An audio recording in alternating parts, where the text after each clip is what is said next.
Coming up in our newscast tonight. Ex-President Chun Doo-hwan stands trial in Gwangju on libel charges. In his first court appearance since more than 2 decades ago, he flatly denies the charges against him.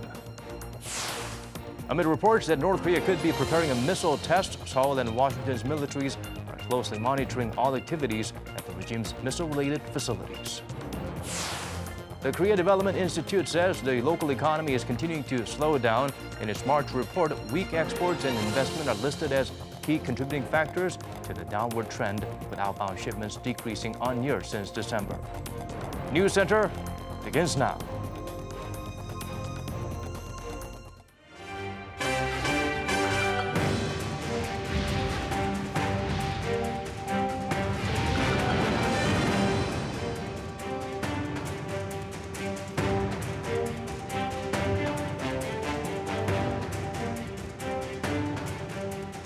It's 8 p.m. here in Korea, live from our studio in Seoul. This is Arirang News Center. Welcome to our program. I'm Daniel Choi.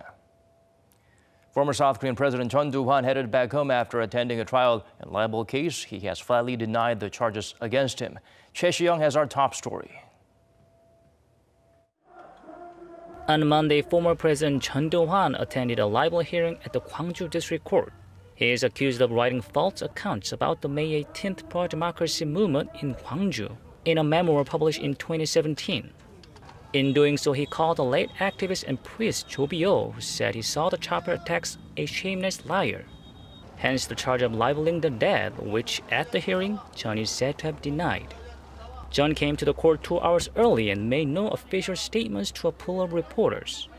But he did spit out a few words of anger when asked by a reporter about whether he ordered the chopper attacks during the crackdown.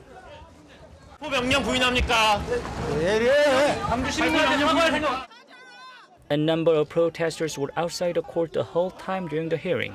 Chun's supporters were there too, but were greatly outnumbered. If he had taken full responsibility for what had happened in Gwangju in 1980 and said sorry at the time, we wouldn't be having this chaos today. Chun is charged with defaming the dead, which is punishable by law under certain conditions here in South Korea. Chun will be found guilty if the conditions are met. First, Chun's claim of no chopper attacks is shown to be false. And second, he knowingly made his claim even though he was aware that it was false. The main issue here is whether Chun intentionally made his claim, even when it's false. Now, if found guilty, Chun will be serving up to 2 years in prison or pay a maximum roughly $5,000 in fines. The first hearing took about 75 minutes, and the second one is scheduled for April 8th. Choi Si-young, Arirang News, Gwangju. May 18, 1980, citizens of Gwangju protested against the authoritarian government led by Chun Doo-hwan, who took power through a military coup and enforced martial law throughout the country. Kim Da-mi tells us more about the historic pro-democracy movement. 39 years ago in Gwangju City, around 165 people were killed and thousands more wounded by government troops sent to quell a democratic movement against the authoritarian regime. The exact number of casualties is still unknown. Known as Gwangju Pro-Democracy Movement, citizens and university students in Gwangju protested against the military government led by then-President Chun, who grabbed power in a coup after the assassination of President Park Chung-hee in 1979. In response to the civilians' protest, the military government deployed special forces to suppress civilians and employed brutal force, including the use of helicopter gunships, leaving hundreds dead and thousands more wounded. The former president maintained a repressive regime for 7 more years until 1987, when mass protests forced him to step down. Although the movement was brutally suppressed, it became the driving force for the June democracy movement of 1987 and is now considered to have been a pivotal moment in shaping democracy in South Korea. Commemorated for its role in Korea's democracy movement, the May 18th pro-democracy movement has been designated as an official Memorial Day since 1997. Kim Da-mi, Arirang News. Nearly 4 decades have passed since the pro-democracy movement, but there are still some disputes over what exactly happened in Gwangju. Today's court hearing could have provided meaningful evidence to resolve some of those issues. Lee Min-sun explains further. It's been 39 years since the May 18th Gwangju Pro-Democracy Movement. But still, many of the details of what happened are not clearly known, including who first gave the order to open fire on civilians. And that has been causing conflict and dispute to this day. There are suspicions that the state power at the time was deeply involved in slaughtering civilians and violating human rights. On March 13th last year, the Special Act to identify the truth of the May 18th democratization movement was enacted with the aim of identifying distorted or concealed truth from that time. The special law focuses on 4 areas: the civilian massacre by the military forces, responsibility for the initial order to fire, the suspicion that the military fired at civilians from a helicopter, and North Korean military involvement. Despite the multiple confirmation from the government that the May 18th movement was a democratic movement, some, including former President Chun Doo-hwan, still argue the involvement of the North Korean military. The Defense Ministry staged a special investigation and confirmed in February last year the use of military helicopters to fire at civilians. But at the court hearing on Monday, Chun denied all the allegations.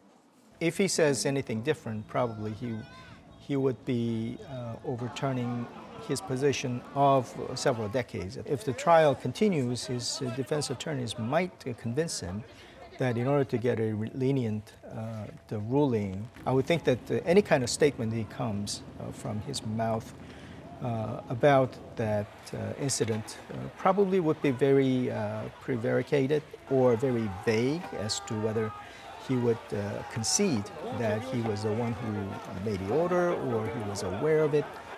The process of establishing a Truth Investment Committee is still underway with a few steps left in the National Assembly. But the government is trying to move forward with the issue as resolving remaining issues is one of the top priorities of the current government. 이민선, Arirang News.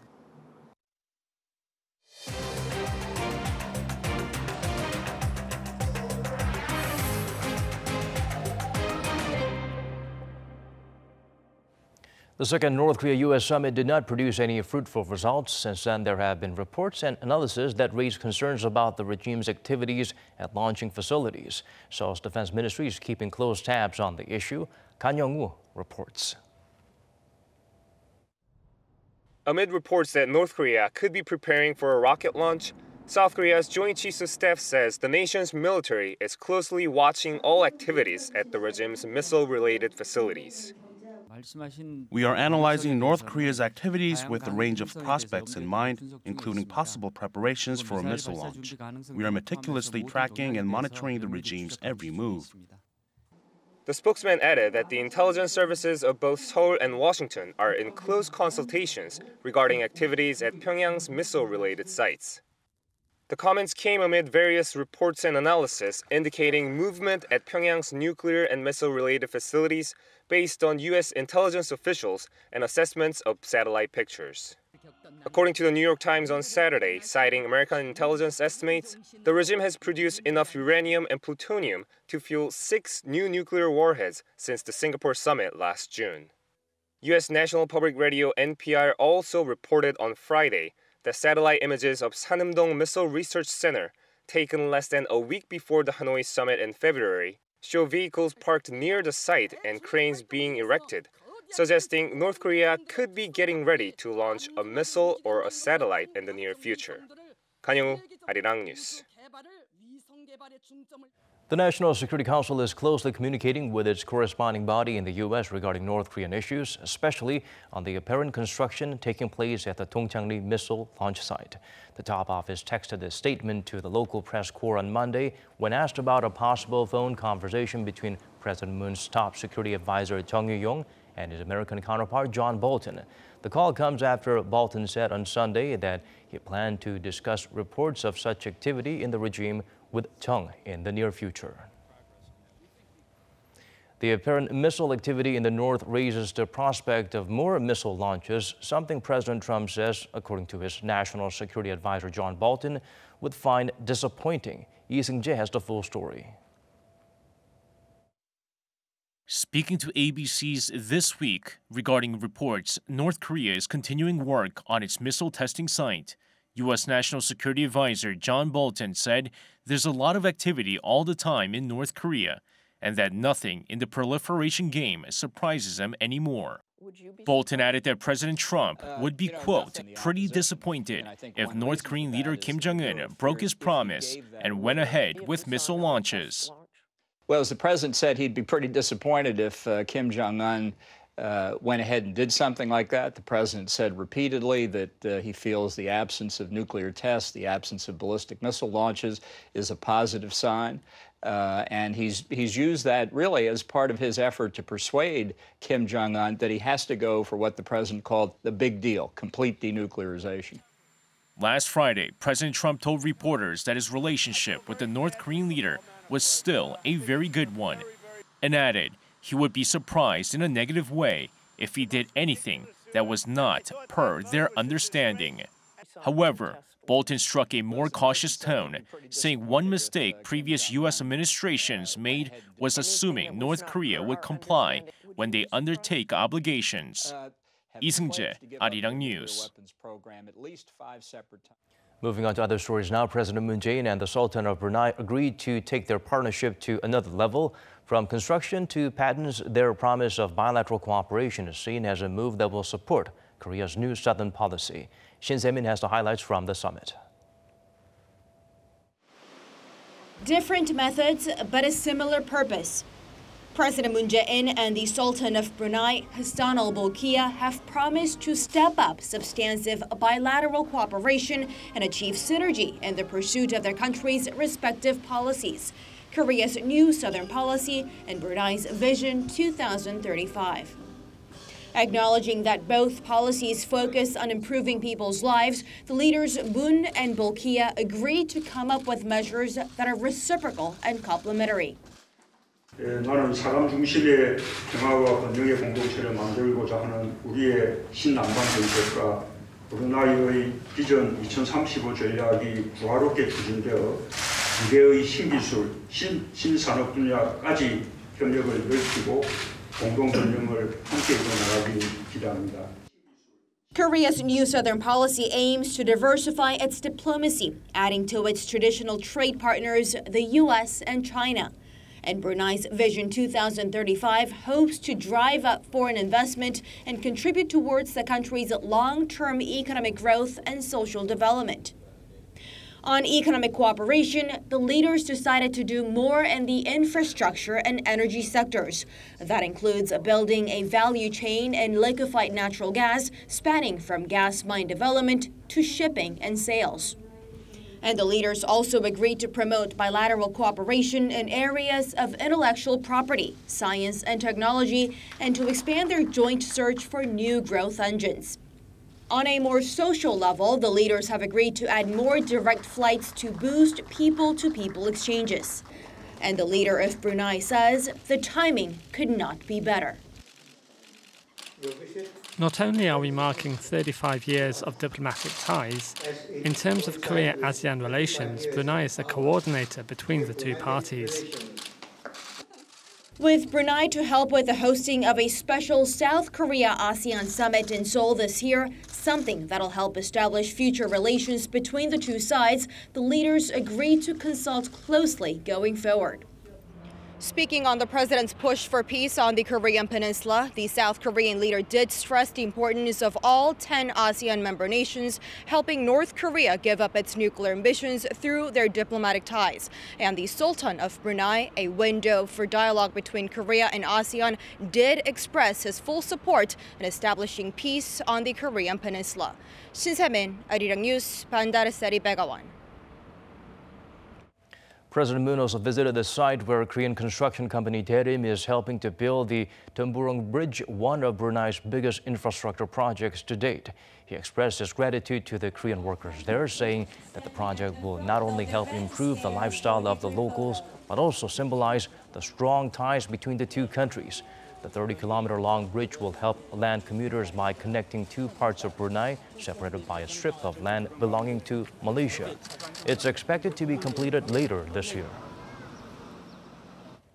There have been growing concerns about the local economy, with many organizations cutting its growth outlook for the year.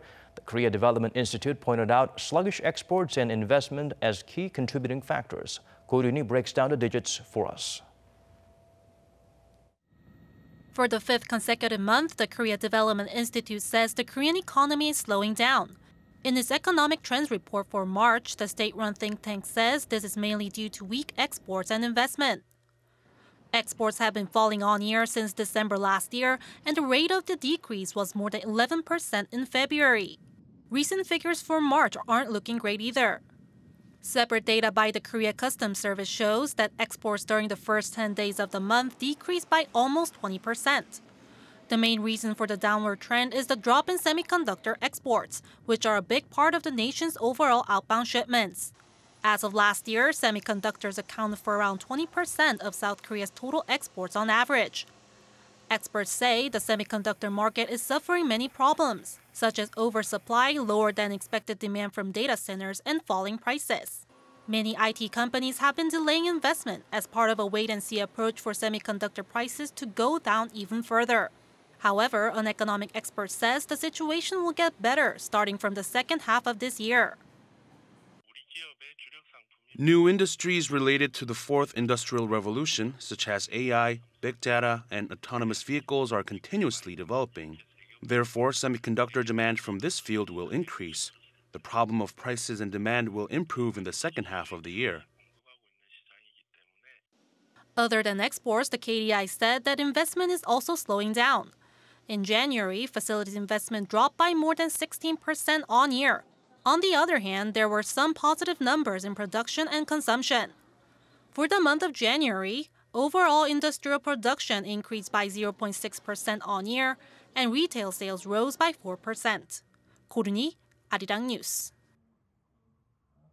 The Public Administration and Security Committee at the National Assembly unanimously approved a bill for the partial revision of the Framework Act on the Management of Disasters and Safety, which calls for the designation of pollution caused by fine dust as a social disaster. Under this legal classification, the government will be able to allocate extra budget, including reserve funds, to tackle the damage caused by high concentrations of ultrafine particles and other air pollutants. Last week, most parts of the nation, including Seoul, was hit by alarmingly high levels of fine dust, prompting emergency measures being issued nationwide for an unprecedented number of days. Rival parties are still at odds over the electoral reform bill. The ruling party and three minor opposition blocs have geared up discussions to designate the bill as fast-track by this week, while the main opposition Liberty Korea Party has a different proposal on mind. Kim Mo-kyun has the latest from Parliament. The ruling Democratic Party and three minor opposition parties, the Bareunmirae Party, the Party for Democracy and Peace, and the Justice Party, gathered on Monday to work on their combined proposal for an electoral reform bill and to discuss a number of bills they want to fast-track this week alongside it. Speaking to reporters, ruling party floor leader Hong Young-pyo said he and his counterparts had not yet reached a specific agreement, but they agreed to meet with their party chairman as soon as possible to finalize their discussions.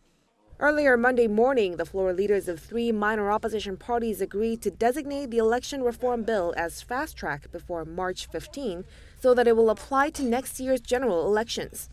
The three parties are seeking to introduce a mixed-member proportional representation system in which parliamentary seats are tied to the percentage of voters' support for different parties. The ruling party has generally agreed to their proposal, but demanded a loser MMP system under which the total number of parliamentary seats would still be 300, but proportional representation seats would rise to 75 from the current 47. The minor parties accepted the compromise, unlike the main opposition Liberty Korea Party, which is still strongly against it. The LKP laid out its own proposal on Sunday, which seeks to reduce the number of parliamentary seats by 10% and abolish the proportional representation system. Despite opposition to their plan, the minor parties are still pushing to fast-track the bill because with the support of the ruling party, they will have the 3/5 of legislature's votes required to pass it. Kim Mo-kyun, Arirang News. The Ministry of Culture, Sports and Tourism laid out its plan for the year. The focus will be on peace, inclusiveness, fairness, and innovation. For details, let's turn to our Won Jung-hwan. The Ministry of Culture, Sports and Tourism said on Monday that it plans to expand its vision of building a country where everyone can enjoy culture and sports activities more freely and frequently. Its policy plan this year focuses on 4 core values: peace, inclusiveness, fairness, and innovation, which the ministry will spend more than $5 billion to support. To begin with, the ministry plans to continue inter-Korean exchanges this year to build the peace momentum on the Korean peninsula. It's regrettable that the second North Korea-US summit ended without any agreement, but the mood of inter-Korean peace should be maintained and developed. The role of culture is important and is constantly needed for this. As well as organizing joint training programs for the teams that could participate at the upcoming Summer Olympics in Tokyo next year, the ministry also plans to continue various joint cultural and art performances between the two Koreas in the coming years. It also has plans to resume long-suspended inter-Korean cooperation projects in the tourism industry. While the ministry is moving forward carefully, considering the political situation on the peninsula, plans for art exhibitions at some closed military facilities near the border, and peace tour programs to scenic North Korean Mount Kumgangsan are in the works. The ministry also highlighted the theme of inclusiveness. It said it will expand cultural welfare support for the unprivileged, including providing more than 2,000 young athletes from low-income families with financial support starting from this year. Amid the recent Me Too movement in sporting circles, the ministry said it will strengthen supervision to wipe out corruption and prepare legal measures to eliminate sexual assault and violence in sports. Finally, the ministry said it will lay out mid- to long-term development strategies to foster new content in sectors such as VR and AR to support the country's growing cultural content industry. 원정환, 아리랑 뉴스. South Korea is set to become the first country in the world to launch 5G services for all local customers. Ahead of that landmark occasion, service providers are showcasing how the super-fast mobile network can be used to advance driverless car technology. Oh Soo-young provides a glimpse of the not-so-distant future. Driving in 5G has become a reality on the streets of Seoul.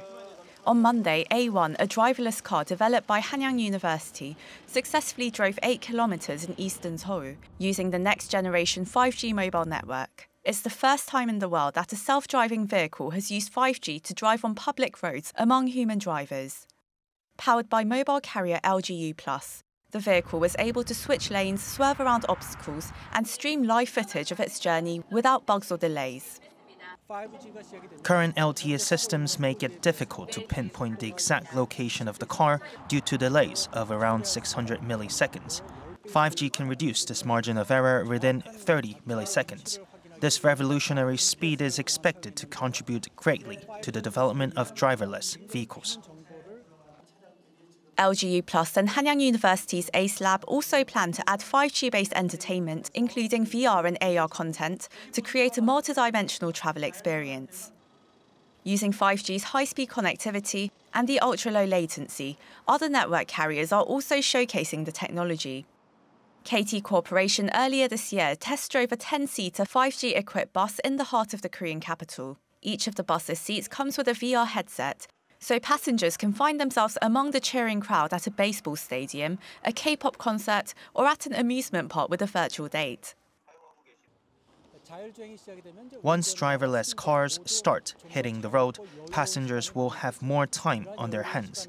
So there will be a huge demand for infotainment content using 5G to process massive amounts of data in ultra-high speed. Giving Korea's plentiful bandwidth and infrastructure to enable 5G-based driving is no longer just a question of technological viability.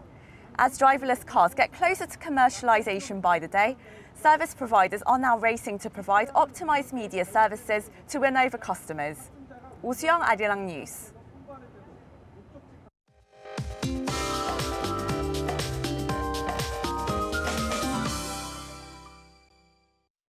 Time to turn to Michelle Bach at the Weather Center for the updates you need. Michelle, the capital is once again choking due to high levels of ultrafine dust. That's right, Daniel, and more dust is still to come throughout the night, blanketing more regions in the nation. And also isolated showers have been coming down in some regions, but the amount of precipitation has not been enough to improve the air quality significantly. Now, cold air on Tuesday will help with the dust though. But at the same time, it will keep the highs below the season's average readings. Meanwhile, neighboring Beijing will have a high of 12 degrees Celsius and 16 for Tokyo. The nation's morning lows are rather chilly these days. We're hitting 3 degrees Celsius tomorrow, Daegu 5 and Gwangju at 4 degrees. And Seoul's daytime high will remain in the single-digit readings due to the cold wind. But there will be more spring showers occurring this week and a sudden cold spell expected on Wednesday. I'll leave you with weather conditions around the world.